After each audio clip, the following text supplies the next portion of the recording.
thì sợ rồi trời nó sao? Nó cho nó cho mặt đây à? Đây chỉ lọ thôi chứ mà. Rồi, đây chọn cái nào không? Cái gì? Đây chọn.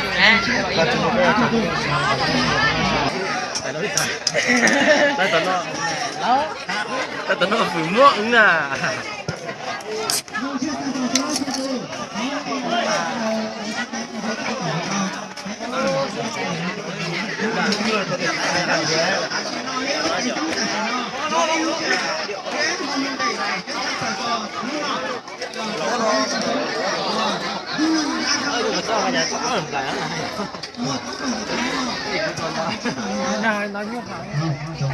Trong này có hai. Giá mà yêu chơi trong thành chút mà yêu chút mùa gió có tính tận có mùa mà hậu qua thừa à thừa thường tao về chỗ đó à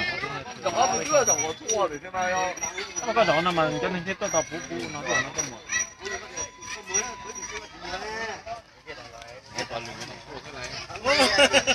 Khi một lần nữa chúng tôi nói lại một lần nữa, các bà, các anh, các chị, các bác,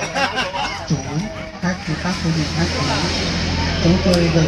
cánh cọ, chúng tôi những ngày sau đó, chúng tôi vẫn là những mong chân thành cảm ơn bên trong đó các con các quý.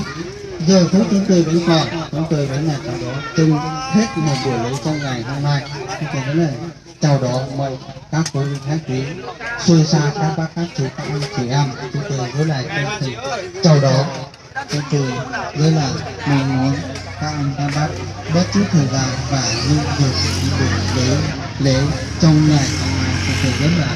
mong muốn các anh chị các bác bất chút thời gian đi, chúng tôi rất là mừng hạnh phúc cho các bác chú.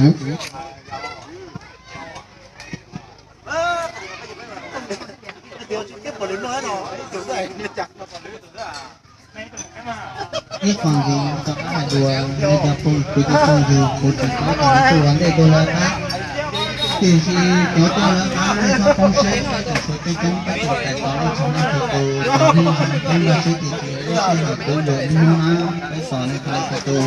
chỉ là những con người thì có làm cái tài toán trong năm thì tôi của trong năm ta dòng xe này thành ba lối xe là tôi còn cái thì cái mình sẽ tài toán trong năm thì tôi cầu lối xe nó cái gì phải tài toán của tôi cho con xe cái mong cái như là chúng ta cho người đi đi thế giờ cái tôi nó sẽ đi là cái như tài toán trong năm thì tôi chỉ là cho này tôi tính như coi cái tài toán trong tài toán